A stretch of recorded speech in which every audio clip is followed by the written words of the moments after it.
Grandpa. Kevin quickened his pace, his eyes fixed on the traffic light. Grandpa, those two boys, they look just like me. Jorge looked up. Two skinny boys stood by the crosswalk. One held a microfiber cloth. The other sold small bottles of water in a crumpled styrofoam cooler, worn-out sneakers, thin jackets for such a cold day. And their eyes, big, brown, with a shine Jorge recognized from somewhere that hurt. Little did he know that their destinies would change radically. Jorge Williams was a 68-year-old man who built an automotive empire from a small workshop inherited from his father in southwest Detroit. Today, his holding company controlled factories in Sterling Heights and Warren, a design center near Gratiot Ave, and a glass office on the banks of the Detroit River. He was known for closing deals with a handshake and a direct look. At home, however, there was a silence no engine could fill. Diane, his only daughter, had died in childbirth. The news Jorge received that morning was definitive. The baby survived. He hugged Kevin, the newborn, and vowed to raise him with all the love in the world. Since then, he would pass by Elmwood Cemetery on Sundays, leaving flowers on Diane's grave and repeating to no one, "I should have protected you more, my girl." At the office, the advisors called him Mr. Williams. With Kevin, he was just Grandpa. The pocket watch that had once belonged to his father marked his rituals, arriving early to the factory floor, visiting the cafeteria, shaking hands with the veterans, and every now and then, closing the office door to open the drawer where he kept a crumpled envelope in Diane's handwriting. "If there are two boys, Peter and Marlon." Reading those words burned and warmed at the same time. Kevin attended a private school in Birmingham, played baseball on Saturdays, and built model cars with a patience reminiscent of his grandfather. He had everything, a room with a view, new sneakers, a color-coded study desk, except answers. He knew his mother had died the day he was born. He knew his father didn't stay, a story the family always told with ellipsis. He didn't know why some nights his grandfather would stare into space, his pocket watch open, as if listening to an old engine only he could hear. "Grandpa, do I look like her? Your mother? She has the same laugh when she appears. And why is my name Kevin?" Jorge always smiled sadly. "Because someone told me only one had survived, and I needed to give you a name to start with. The rest I'll tell you someday." Behind the glass of the company's tallest building, Nico Williams of 63, Jorge's younger brother, calculated every move. "Oh, the image," he said, "is everything a brand has." His ambition had the veneer of governance, jargon about shareholder value, reputational risk management, compliance, words he used like walls. Nico had always lived in his brother's shadow. In his youth, he had tried to create a line of luxury restomods that failed. Jorge rescued him. On the board, he smiled at board meetings, but inside he was counting votes. He was a man without scruples. One day, after Kevin's class, Jorge decided to take a walk with his grandson. The late afternoon sun beat down on the buildings of downtown Detroit, making Woodward Avenue shine like glass. They got out of the car at Campus Martius, bought 2 hot chocolates, and walked slowly just to look at the city, as Jorge put it. Suddenly, Grandpa, Kevin quickened his pace, his eyes fixed on the traffic light. "Grandpa, those two boys, they look like me." Jorge looked up. Two skinny boys stood by the crosswalk. One held a microfiber cloth. The other sold small bottles of water in a crumpled cooler, worn-out sneakers, thin jackets for such a cold day, and their eyes, big, brown, with a glint Jorge recognized from somewhere that hurt. Kevin led the way. "Hi, I'm Kevin. This is my grandfather, Mr. Jorge." The older boy squinted, assessing. The younger man smiled. "I'm Marlon. This is my brother, Peter." Jorge felt his heart skip a beat, but he didn't show it. He just did what he always did with people who needed respect before any help. He crouched down to their level. "Nice to meet you, Peter." "Nice to meet you, Marlon. I'll have 4 bottles, and if you're up for it, we'll grab a hot dog over at Lafayette Coney Island. It's right there on the corner. Open place, full of people. You guys stay near the door, however you like. I just want to hear a little about you." Peter looked at the man's hands, then at the restaurant door, then at his brother. The caution of someone who's seen it all. "We're not going in a car, sir.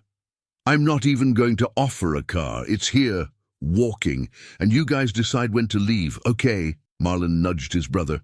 "I'm hungry." Peter nodded curtly. 5 minutes. "We'll stay near the exit." At the Formica counter, the smell of grilled meat and mustard filled the air. Marlon attacked his coney, his eyes shining. Peter ate slowly, taking it all in. Kevin passed a bag of waffle fries around. "Are you guys from Detroit?" Jorge asked lightly. We're from wherever we can sleep," Marlon answered before his brother, his mouth smeared with ketchup. "But I like it when we stay at Cots." "The shower's hot." Peter wiped his mouth bluntly. "Our dad was Mike Carter. He moonlighted wherever he could. He swallowed. "He died last year." "I'm sorry," Jorge said genuinely. "And your mom." Peter blinked, as if choosing his words. Her name was Diane. The name hit Jorge like a punch and a hug at the same time. Inside, his world exploded.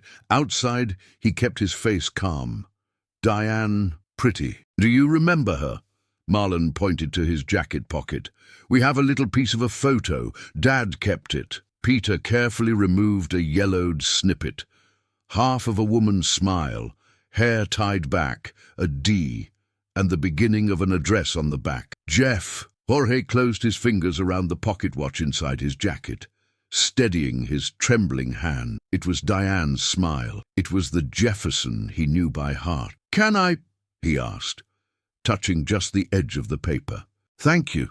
Do you want to see a doctor today? Simple thing. Take a look. Make sure everything's okay. I'll pay. Then, if you're willing, we'll talk to a friend of mine who knows paperwork, just to see how I can help in the right way." Peter was silent. Marlon looked at his brother. "I have a cough, Pete." Kevin spoke softly, as if offering a bridge. "The doctor is a children's doctor. He's a friend of my grandfather's. I'll go with you. I promise." Peter took a deep breath. "We'll go, but no police." "No police," Jorge assured. "Just be careful." They walked to a nearby urgent care center in Greektown. At the reception desk, Jorge explained discreetly, "I'm Jorge Williams. These 2 boys need a basic evaluation and—" he lowered his voice, "I suspect a relationship. I'll pay cash. I want everything written down." The pediatrician on duty, Dr. Maya Patel, examined the boys gently and firmly. Underweight, Marlon had a slight wheezing sound, scraped knees, no broken bones, IV fluids, cough syrup, inhalers, a small hygiene kit and dry socks. "You guys are tough, huh?" she smiled. "You'll leave here breathing better." In the hallway, while Marlon drew cars on the prescription paper with a pencil Kevin lent him, Jorge called an old number sideways. "Grace, it's Jorge. I need you now. 2 boys, homeless. I want to do everything by the book. I need to figure out the right step, notify social services, request kinship placement, which allows me to keep them with me while we confirm their relationship, and authorize DNA testing. Grace Holloway, a family lawyer, wasted no time. I'm 15 minutes away. Don't take them home without legal support. We'll file an emergency request for temporary custody and an order for testing. I'll have the consent form ready. And Jorge, breathe. I've seen you strong for years. Today you're different. Today I'm hopeful. Grace." She arrived shortly after, a sober suit, carrying a leather briefcase. She spoke to Peter and Marlon in the playroom eye to eye, unhurried, explaining in simple words, "I'm Grace. I just want to make sure no one hurts you. This gentleman here wants to help. To do that, we need a document from the judge saying you can keep him for now, and we'll do a cheek swab, a cotton swab, to see if you're related. Does it hurt?" He grimaced. "Nothing, just a tickle." Peter stared at Jorge. Who are you, really?" Jorge swallowed. Not yet, not without certainty. He chose the truth that fit at that moment. "I'm a man who should have found you sooner, and who, related or not, won't let you sleep in the cold tonight." Peter nodded, his guard lowered an inch. Okay, then. The swabs were taken right there by a Wayne State lab technician called in quickly by Grace. Sealed packaging, chain of custody number, signed seals. Jorge also authorized a test on Kevin and himself to increase the statistical power. Everything recorded. Results in a few days. Assured the technician, they'll be entered as urgent. At the end of the appointment, Dr. Patel handed over 2 small backpacks, a toothbrush, toothpaste, soap, 2 t-shirts, socks. Kevin pulled a duplicate Miguel Cabrera baseball card from his pocket and placed it in Marlon's hand. "It's yours." Marlon beamed. "Really, really." On the sidewalk, the cold night wind lifted Diane's hair in Jorge's memory. He looked at the 3 boys, the one he raised, and the 2 life had hidden from him, and felt something return. "Tonight you'll have a hot dinner with me," he said simply, "and you'll sleep under a roof. Tomorrow, we'll see the rest." Kevin leaned against his grandfather and whispered, "Grandpa, what if they really do go?" Jorge squeezed the boy's shoulder. "If they do, we're not wasting any more time. If they don't, they won't be sleeping on the street yet. One way or another, we'll fix what we can fix." The suspicion had become a real possibility, and with it, a path. That night, in the guest room of Jorge's Jefferson Ave penthouse, the 2 boys ate mac and cheese like it was a feast. After a hot bath, they lay wrapped in large towels, their eyes heavy. That's when Peter spoke, staring at the ceiling. "Our dad, Mike, disappeared after we were born." "Disappeared? What?" Jorge asked softly. "He said he was going to sort something out at the hospital and come back. He didn't. Then a tall man in a suit started appearing where we were. Dad said, if he comes near, we'll disappear. And we disappeared." Peter swallowed hard. Dad called him Nico. The name hit Jorge like an iceberg. "And the hospital, which one?" he asked unhurriedly. "Hutzel Women's at DMC. Peter pointed to his pocket. Dad was keeping a piece of paper. "It's old, but it has the stamp." Jorge picked up the folded microsheet. "Hutzel Women's Hospital, Neonatal Unit, Baby B. Williams Carter." "B." He gasped for a second. "Baby B. It's okay, kids." He smiled. "Tonight, you can sleep without fear." When they both passed out, Jorge went to the porch and called Grace Holloway.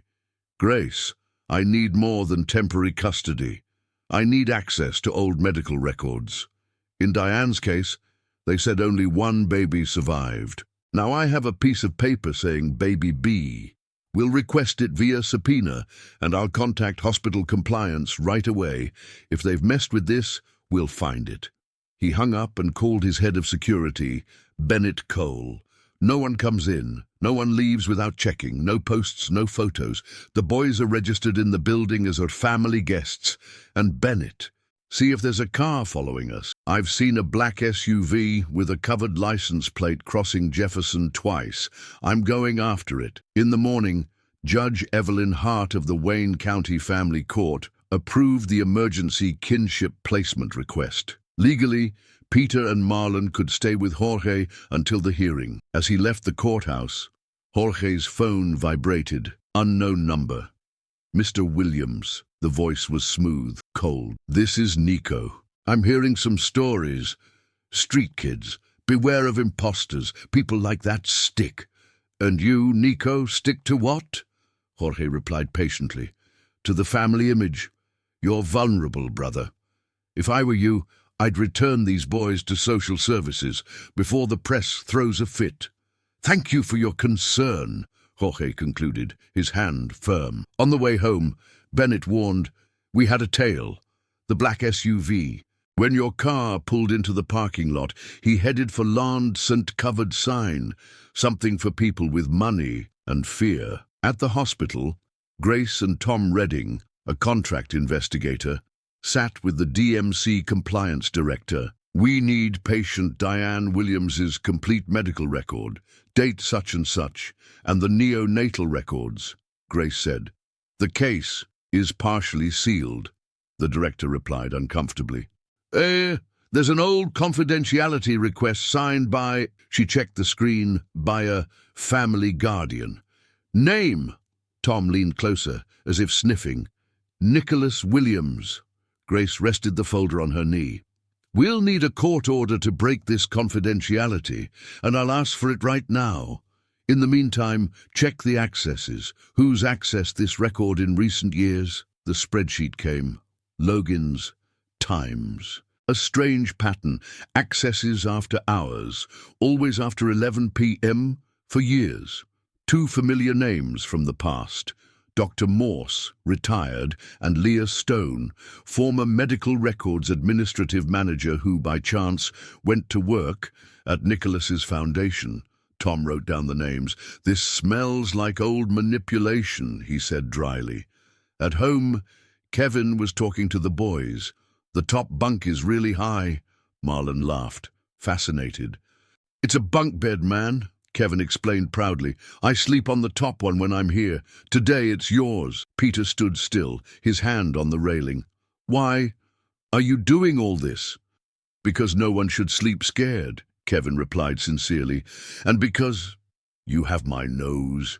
He shrugged awkwardly. Peter smiled for the first time.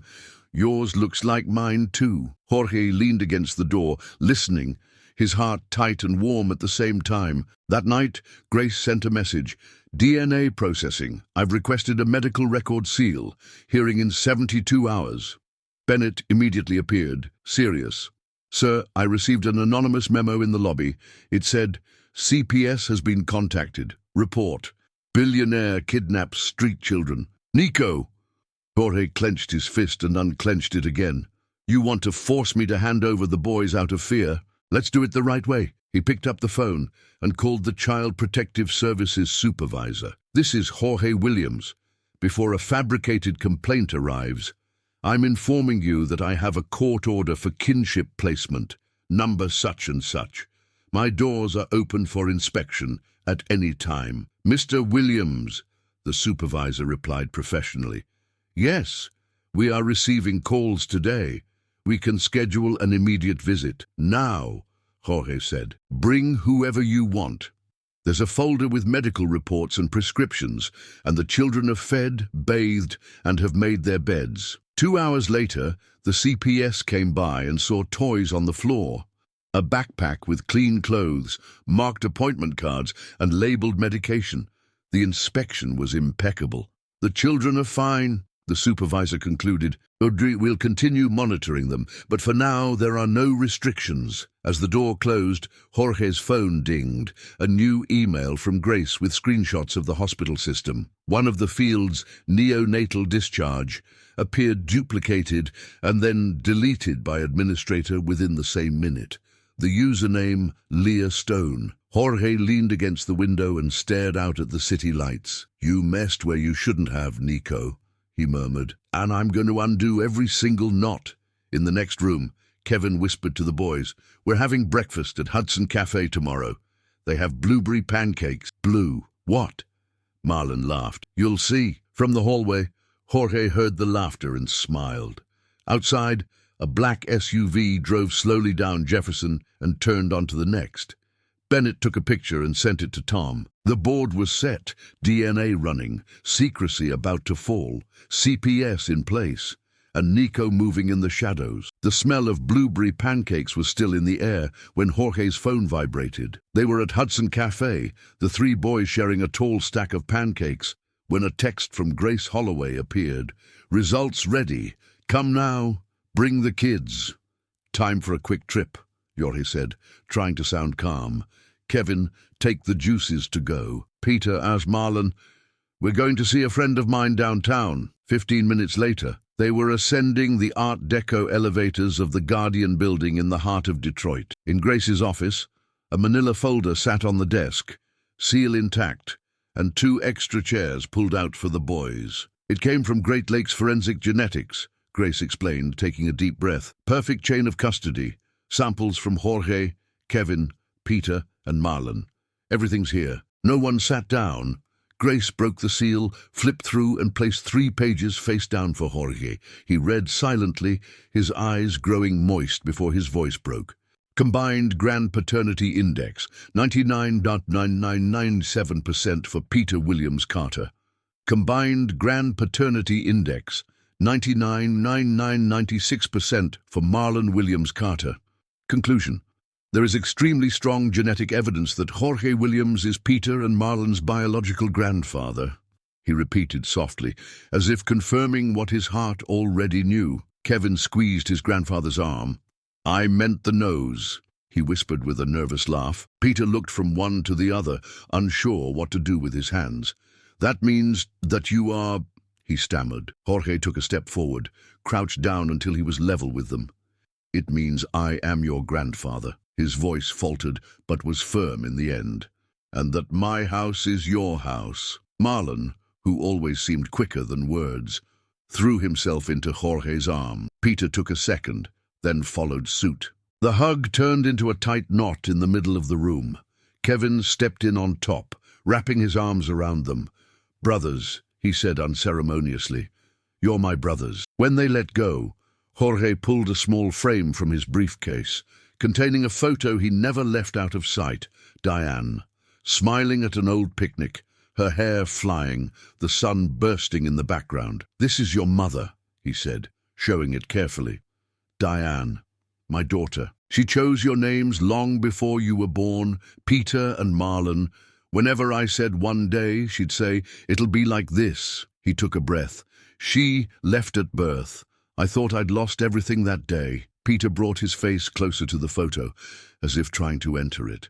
"Daddy had a similar photo, but it was kind of faded," he said, his voice small. "He said Mommy laughed with her eyes. She really did." Jorge smiled, wetting his own. "Just like yours now." Grace cleared her throat, bringing the practical part back to her. "With the DNA confirmed, we're filing for extended temporary custody today. Judge Hart should be able to grant it quickly, and with that, we'll formally file a confidentiality order at the hospital. Diane's neonatal records show strange alterations. We already have an order in place." "Alteration," Kevin frowned. "Duplicated fields, deletions made by a former administrator, Leah Stone, who later went to work at Nico's foundation," Grace said without embellishment. "It's no coincidence." Jorge nodded. "Calm on the outside, burning on the inside. And from now on, nothing's a secret anymore," he said, turning to the boys. "You'll have a doctor, a dentist, a school, a room with a name on the door, and a proper last name when the paperwork is finalized. But you don't have to wait to call us family. At home, you already are." "Can we call you Grandpa?" Marlon asked, almost whispering. "Yes, you can," Jorge replied, with a short laugh that turned into a suppressed cry. "I waited a long time to hear that." The intercom rang. Bennett called from the front desk. "Mr. Williams, press in the lobby. Someone leaked that you were here. I can get it out the back." Jorge looked at Grace. "No interviews today," he decided. "First, the boys," Grace agreed. "I'll handle the legal stuff and communications. A simple note. Mr. Williams confirms he is supporting 2 children until full legal verification. Privacy request. That's it." She turned to Peter and Marlon. "Would you like to come by later and draw your signatures? The judge likes it when the children sign the request together." Peter gave a genuine smile, perhaps his first full one. "Can I draw a car?" he asked, eyes shining. "Yes," Grace laughed. "It will match your last name." On the way out, Kevin put an arm around each of them. "Let's buy a raincoat, sneakers, and a decent ball. The one in the building is awful," he said lightly, as if starting a new routine. In the hallway, Jorge stopped and turned to the 3 of them. "I'm going to make mistakes sometimes," he confessed honestly. "I'm a grandfather of 1, and now of 3. But you can remember one thing. No one touches you, not anymore." Peter nodded. Marlon nodded too. Kevin punched the air. The elevator descended. The doors opened onto a cold, bright Detroit. Outside, the city was already whispering theories. Inside, the buried secret had a name, a face, and hugs. The Williams family had just grown, officially on paper, and most importantly, in hearts. On the conference table in Grace Holloway's office, The truth began to come together piece by piece, like a puzzle someone had purposely hidden. There were folders with medical audits, system printouts, and a cardboard box with HWH written in pen, Hutsell Women's Hospital, DMC, the hospital where Diane died. I got it all with a court order, Grace said. Neonatal records, system access logs, staff on call list, and this. She opened the box. Inside was an old, yellowed envelope labeled Footprints, 3 infants. Jorge sat down slowly, as if the floor might give way. Kevin, Peter, and Marlon stood side by side, leaning against the edge of the table. First, what the computer says, Grace continued. Diane's chart originally had 3 entries in the neonatal module. Triplet A, male, triplet B, male, and triplet C, male. At 3:17 in days, they were all marked alive. At 4:02 a.m., someone changed B and C to stillbirth. Who made the change? Leah Stone, then a medical records administrator. And at 4:06 a.m., obstetrician Dr. Alan Mercer signed a narrative correction. But Mom chose Peter and Marlon, and there were 3, Kevin whispered. There were 3, Grace replied carefully. Kevin was triplet A. Peter and Marlon were marked dead in the system. Jorge closed his eyes for a second. When he opened them, there was a gentle fire in them. And who told you to mark them like that? The voice came in gravely. Grace pulled out another folder. A statement. Nurse Evelyn Park, 27 years in the NICU. She retired and lives in Dearborn. I met her yesterday. She remembers the night as if it were yesterday. The voice recording came through the speakers. Evelyn's voice was firm, tired. Diane arrived late, hemorrhaging, triplet pregnancy. The 3 boys were born crying, weak but alive. I took the footprints myself. When I finished, Mrs. Leah Stone came to me and said, Dr. Park, B and C will be stillborn in the system. Order from above. I said I wouldn't sign a lie. The next day, I was transferred to a different shift. I kept copies of the prints because something was very wrong. Grace hung up. She opened the yellowed envelope. 3 white cards with dark blue ink. 3 pairs of tiny feet, side by side, stamped Baby A, Baby B, Baby C. In the corner, the time, 3:12, 3:13, 3:14. My God. Jorge put his hand to his mouth. That cry. There were 3 of them. Peter touched his finger to Baby B's card. Marlon, Baby C, Kevin, Baby A, and all 3 remained silent, as if touching their own origin. Mike needs explaining, Jorge said quietly. Why did he disappear? Why did my grandchildren end up on the street? Grace folded her hands. What I'm about to tell you is harsh, but you deserve the whole truth. She pulled out a sheet of paper with notes and a printed photo of an old pay stub. After the birth, Mike Carter stood in the ICU hallway, alone. Without Diane, he fell apart. He was young, humble, with a small income. At 5 a.m., according to a security guard's testimony, Nico Williams entered the hospital with an aide. They stayed with Mike for almost an hour in the family room. There's no audio, but 2 people saw Nico leave and Mike, broken. I know my brother's smell when he's playing dirty, Jorge growled. And he was there. Later, I found this in a safe deposit box Mike kept at a Woodward Ave branch, Grace said, showing the pay stub. A photocopied threatening letter, unsigned, but with terms that match emails from Nico's office.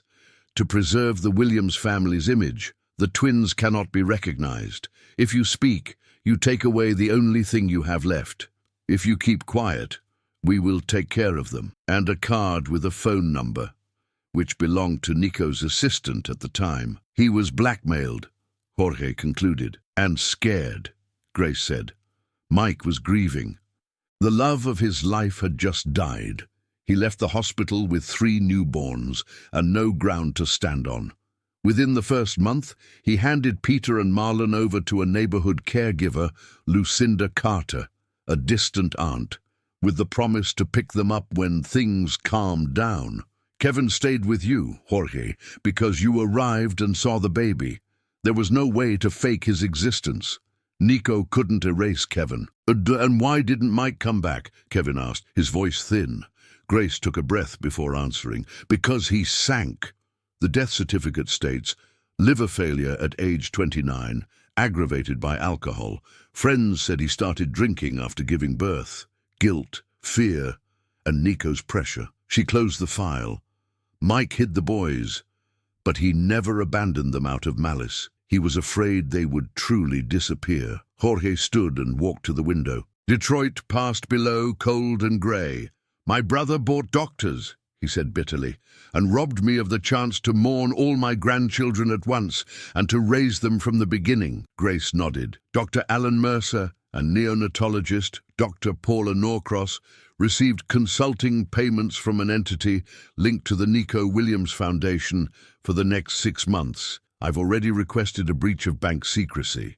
The bridge is almost built. And the former administrator, Leah Stone, spent 2 years at the same foundation. She's already been subpoenaed. Peter raised his head. Dad, did he try? He asked, with the courage of someone trying to save their memory.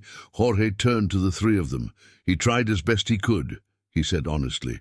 He kept them alive, and that was an act of courage in the midst of that hell. The rest we'll fix now. Marlon pulled a crooked pendant from his pocket, made from a soda bottle cap and string. Daddy used to call this a shield, he said, showing it to us. When we were scared, he'd put it in our hands and say, hold on for another day.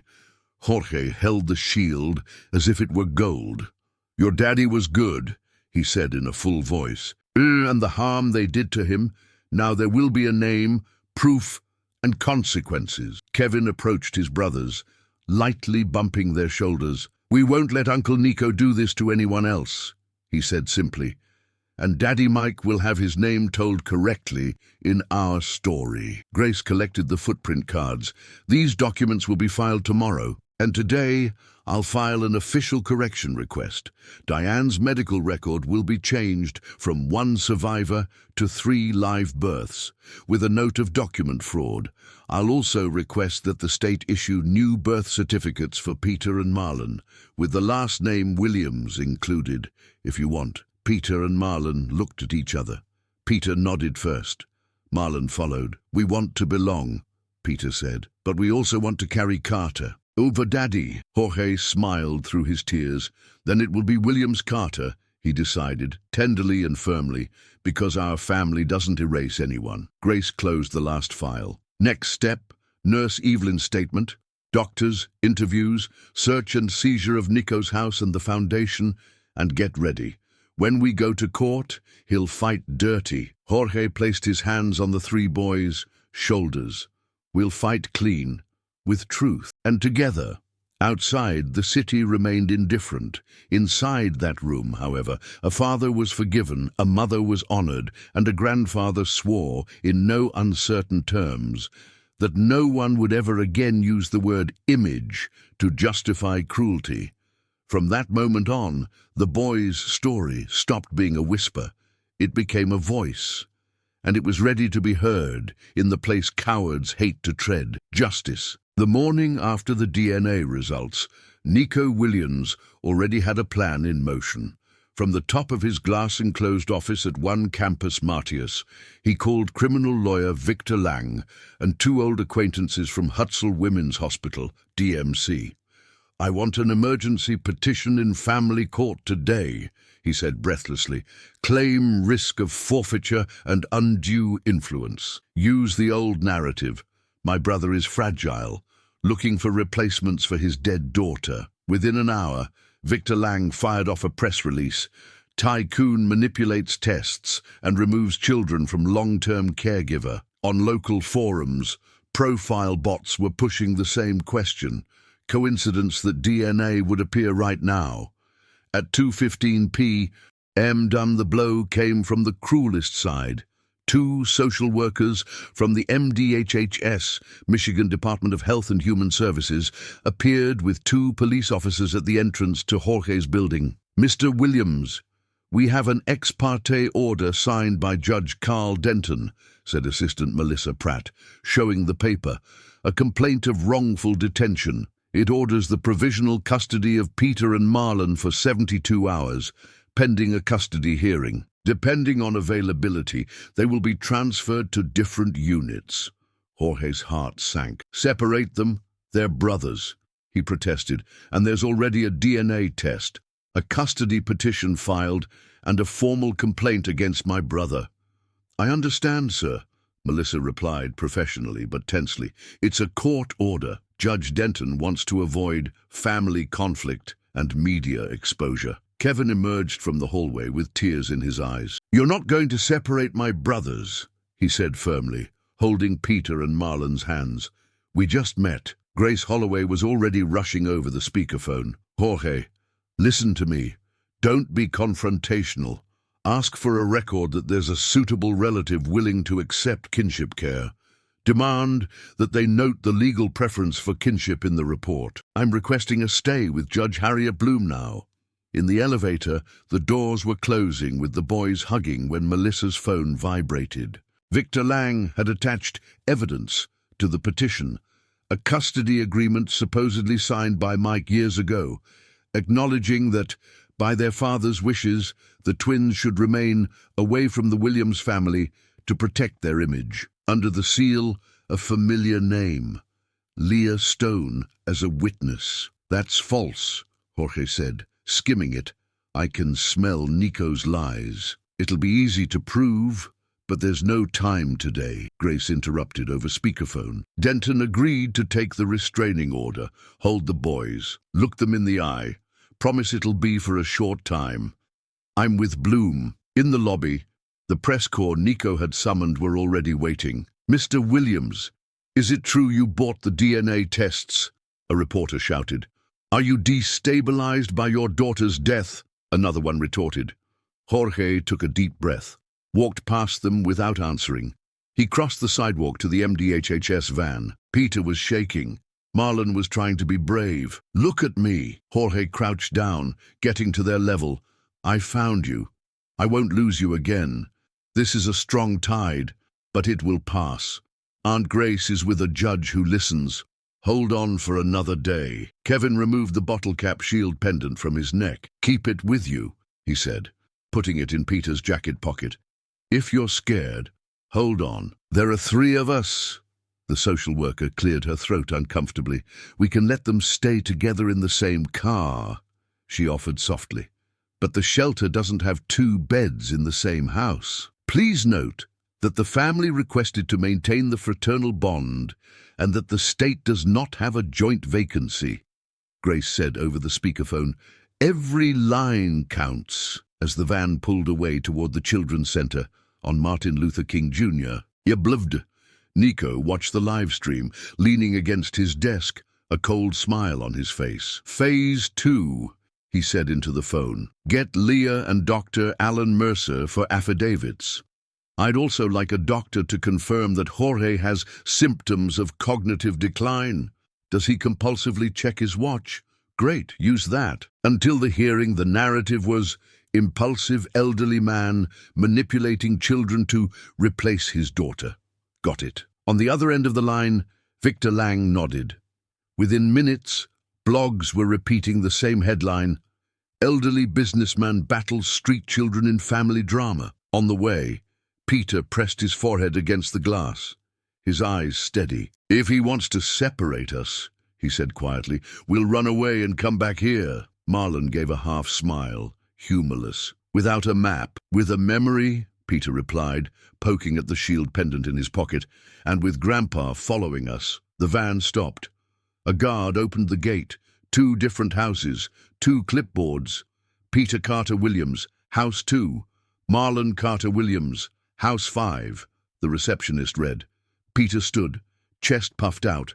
Before entering, he glanced back. Jorge was on the other side of the fence, on the phone, his hand raised in a wave that promised the world. I'll be back before the lights go out, Jorge said firmly, like an oath. At the courthouse, Grace turned a corner and practically ran into Judge Harriet Bloom's antechamber. And Your Honor, we have an ex parte for Denton, based on a forged document and a real risk of sibling separation, she said, placing the printouts on the table. along with the hospital records, Nico's foundation payment history, and the DNA certificate. I request an immediate stay, a bond maintenance order, and transfer of the case to this court. Bloom leafed through the pages, eyes steely. If even half of what's here holds up, she said, picking up her pen, we'll turn this around. I now issue a partial stay of Denton's order, prohibiting the separation of the brothers, absolute preference for foster care at Jorge Williams' address until the hearing in 48 hours. Notify MDHHS and the shelter immediately. Grace flew off with the paper. As the elevator descended, she sent the order in PDF format to the shelter's email and called Melissa. Don't put these boys in separate homes, Judge Bloom's order. It's in your email now. At the Children's Center, the receptionist refreshed her inbox, the screen flashing court order. She read it, swallowed hard, and ran into the hallway. Stop checking in. You two stay together in the welcome room until further notice, she yelled. Peter and Marlon looked at each other. Peter's grip loosened a little. Across town, Nico received the notification on his phone. His jaw clenched. She found Bloom, he growled. Okay, prepare for the hearing. If they're going to play fair, we're going to muddy the water. But for the first time since the van had left, Jorge could breathe. The tide was still high, the current still pulling, but the first lifeline had been thrown, a written order guaranteeing that Peter and Marlon would stay together and that the preference for foster care was official. The risk of separating them hadn't disappeared. It had simply changed arenas. In 48 hours, everything would be decided before a listening judge. Until then, the hardest part remained. Keeping the boys at peace and gathering enough ammunition for the truth to permeate the courtroom. The order not to separate the boys gave Jorge and attorney Grace Holloway the breathing space they needed. Working together, they set up a war room in the family's downtown Detroit office. A large desk, boxes of files, watery coffee, and a whiteboard with 3 columns. Hospital evidence, money trail, witnesses. We'll tie it all together technically, Grace said. No loopholes, no rhetoric, fact by fact. Medical records and records. Forced by subpoenas and court orders, Hutzel Women's Hospital, DMC, released copies of Diane's medical records, the maternity hospital's incident log, the electronic access log, and the discharge report from the day of delivery. The first cracks appeared in the system's cold wires. The final report had been adjusted at 3:12 a.m. by an administrative account, L. Stone, minutes after access by an authorized visitor not on the list. Nico Williams. Metadata doesn't lie, explained IT expert Ramon Vega. The document was later edited and printed as if it were the original. Bribery trails. Accountant Yara Singh cross-referenced emails, bank statements, and receipts from the Williams Future Foundation.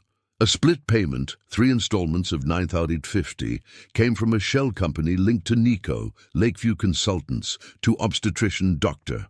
Alan Mercer, the head of the on-call clinic that night, and to medical records administrator Leah Stone, same week, same delivery date. Here's the bridge, Yara noted with a pen.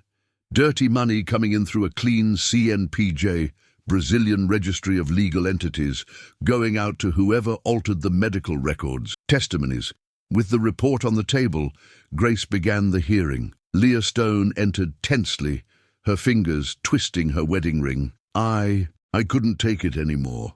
She broke down. Mr. Nico said it was to protect the family's image. He made me sign that only one baby had survived. The father, Mike, begged, crying. Then came threats. I was afraid of losing my job. I was afraid of him. Grace didn't blink. Leah, will you sign a sworn statement and cooperate? The judge is reducing your liability. Without you, these children will lose again. She agreed. She signed and became the key witness, confirming the coercion. The security guard on duty, Earl Watkins, a Vietnam veteran, brought the visitor's book, the copy he himself had photographed out of habit. In the corner of the page, a scribble, NW 047. He entered with a VIP visitor badge. He called me aside, Go get some coffee, friend. 15 minutes later, the nurse emerged, pale. I wrote it down reflexively. I never forgot. The missing piece. Mike's old cell phone, kept by an uncle, was turned on. On the voicemail, a saved message from Nico. You're not going to ruin the Williams name. Get lost with those kids. If you talk, I'll kick your ass. The recording was authenticated by the State Forensic Lab, reports and timeline. In a week, Grace compiled a 140-page dossier. A birth timeline, file metadata, transfer receipts, sworn statements, the boys, DNA, and the audio of the threat. She concluded with a joint request. Temporary custody for Jorge, criminal charges against Nico, and sanctions against the hospital and the professionals involved. On the last night before the hearing, Jorge took Kevin to the shelter. The three of them sat on the rug, Kevin in the middle, Peter on one side, Marlon on the other. Tomorrow we'll go in together, Jorge said firmly, and we'll leave together. Peter squeezed the pendant Kevin had given him. This time, he replied, no one will separate us. The day dawned with sirens. The Detroit Police Department's Financial Crimes Unit, alongside investigators from the Michigan Attorney General, served simultaneous warrants at Nico Williams's office and home. Computers, black briefcases, flash drives, and a safe containing $180,000 in cash were seized. Dr. Alan Mercer was arrested in the garage. Leah Stone, already cooperating, provided passwords and confirmed the scheme step by step. In the afternoon, the Wayne County prosecutor filed charges: conspiracy, bribery, falsification of medical records, obstruction of justice, coercion, and kidnapping, abduction of a minor, for the concealment and forced separation of the twins at birth. Nico emerged handcuffed from the glass-enclosed building where he felt untouchable. He didn't smile. He didn't speak. 2 months later, the trial packed the Wayne County Circuit Courtroom. Judge Lawrence Benton presided. Jorge, Kevin, Peter, and Marlon sat together in the front row, hands clasped, breathing in sync. The prosecution opened dryly, matter-of-factly. This case isn't about social etiquette, said Prosecutor Dana Morales. It's about a man who, to protect a family name and seize an empire, erased 2 children from the page, bought silence, and condemned a family to endless mourning. Evidence after evidence. On the screen, the discharge report metadata, the Lakeview consultant's spreadsheet, Leah's electronic signature at 3:12, Nico's ward access log, the audio of the threat to Mike, the DNA confirming the lineage. Leah Stone, in the witness chair, spoke, looking at the boys. Sorry. I should have been brave 12 years ago. Dr. Alan Mercer tried to deny it. Expert witness Yara Singh didn't let her. Here are the entries in your account, doctor. And here, your email, subject, report review, urgency, client Williams. It's from your inbox. The header is intact. Nico's defense resorted to the old playbook. Jorge was shaken. Mike was unstable.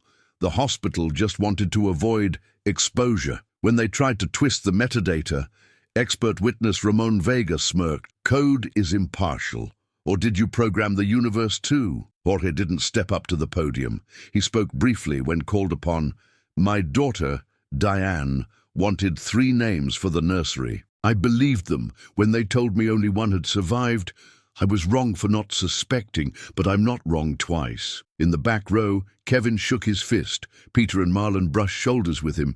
In closing, Prosecutor Dana got straight to the point. The law exists to protect children and punish monsters in suits.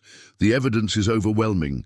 I request a guilty verdict on all counts. The jury returned in 4 hours. Guilty. Guilty on all counts. The silence that followed seemed to wash away 12 years of lying. Nico paled. His eyes searched for a way out that didn't exist. Judge Benton adjusted his glasses. For the irreparable harm caused, for the coldness and the demonstrated social dangerousness, this court imposes life imprisonment for the kidnapping abduction, consecutive sentences for the other crimes, and the maximum fine. The defendant is taken into custody immediately. The sound of handcuffs echoed. It was over. Jorge breathed, as if returning to the surface. Kevin cried shamelessly. Peter and Marlon hugged their grandfather, the three of them in a tight ball. As they left, without a word, Jorge said only what was necessary. Let's go home. Outside, Detroit was still alive. Trains passing, cold wind on his face, the lights on Woodward Avenue turning on early. In the back seat of the car, three brothers shared a bag of chips and a future. The story born of a dark tide was finally ending on dry land. The judge's signature had barely dried when Jorge Williams's Grosse Pointe home took on a new sound. Small footsteps running down the hallway, laughter erupting from the kitchen, soft music in the late afternoon. Jorge's first action was simple and beautiful. He had the sign in the hall changed to Casa Diane and Mike. The guilt he'd carried for years began to ease there, at the entrance, every time he read the names. Custody was regularized with psychological counseling for the three boys. Kevin already had his own room, which now had a larger study desk and a tiny toolkit, a gift from his grandfather. Peter stayed in the next room, with a shelf dedicated to his sketchbooks and a craft knife. Marlon chose the room with a window overlooking the garden. Jorge placed an electric keyboard at the foot of the bed and a lamp with warm light. The rituals arrived. On school mornings, Jorge would drive the three of them in his black SUV to school in Midtown Detroit. On the radio, they would rotate playlists. Marlon's day was piano and jazz, Peter's day was film scores, and Kevin's day was classic rock and science podcasts. On the way back, they would stop on Fridays at the same stand on Woodward Ave for pretzels and a car magazine. As they passed the riverfront, Jorge would slow down. Look at the sparkle on the water. Your mom loved this place. The silence that followed wasn't heavy, it was grateful. In Jorge's garage, which had always been a mechanical sanctuary, the boys had a corner dubbed Kevin and Brothers Workshop. Kevin learned to disassemble a small engine with patience and his own size of gloves. Peter, with a pencil and ruler, sketched out what the perfect car would look like, combining aerodynamics and aesthetics. Marlon, crouched down, tapped out the rhythm with his fingers on the bumper, already transforming the clang of metal into music. On their first Saturday, they resurrected an old go-kart, the Diane 01, and Jorge pushed them one by one down the alley, sweating and laughing like he hadn't in years. The school quickly realized who these kids were. Peter joined the robotics club. Within 4 months, he led a team that won the regional competition with a robot that fitted pieces together as if stitching together memory. Kevin, and more outgoing, became captain of the chess team and the Children's Karting League, sponsored by Jorge's company. Marlon, shy, surprised everyone with his choir performance. His clear voice filled the school church and made Jorge cry in the back seat, hiding his face in his large hands. At home, dinner became a council meeting. Before eating, everyone would say something good. Kevin would recount a clean overtake in the cart. Peter would show a sketch of the chassis. Marlon would say he'd composed 3 notes that sound like wind. At the end, there would always be a photo of Diane on the table, and Jorge would whisper, "You're the continuation of your mother." It didn't hurt like it used to. It burned beautifully. Jorge also adjusted to the world outside his home. He created the Diane and Mike Fund to fund scholarships and legal support for vulnerable families in Detroit maternity wards. Within the company, he launched the apprentice program with positions for at-risk youth, and placed Peter as an intern in the design studio during the summer. "Here, you think about the car. In the garage, we feel the car," he said, stepping with him on the cold factory floor. On Sundays, they'd ride their bikes to Belle Isle and then to the Piquette Avenue plant, a museum of early factories. In the yard, Jorge would tell stories of when he had nothing but tools and willpower. Kevin would ask, "What if?" Peter would jot down notes. Marlon would press his ear to his grandfather's chest to listen for a beat. "Your heart sounds like an idling engine, Grandpa." On the 1-year anniversary of that afternoon at the traffic light, Jorge organized a picnic on the riverfront. He brought a simple cake with 3 cars on top. K-P-E-M. He toasted with lemonade and promised aloud, looking at the open Michigan sky, "As long as I breathe, no one will separate you. And when I'm not here, you'll already know how to be together." He was no longer just the headline-grabbing businessman. He was the grandfather who educates, who picks up, who waits at the end of practice, who sits in the stands at the recital, who suppresses pre-race anxiety, who asks, "Did you eat right?" and who remembers his coat when it gets cold. The guilt that once crushed him was transformed into purpose. The void Diane's death had left was filled with presence, his in the boys' lives and theirs in everything he did. As they lay down that night, Kevin whispered in the darkness of the bunk, "Hey, Peter, Marlon, do you feel it too?" "What?" Marlon chuckled softly. "Like we've been found twice, at the traffic light and at home." Peter, lying down, nodded in the darkness. "Yeah. Now we know where we come from and where we're going." Outside, Detroit continued its constant hum of a big city. Inside, on the wall clock, the hands ticked in time with 3 hearts. And a fourth, Jorge's, finally at peace. End of story.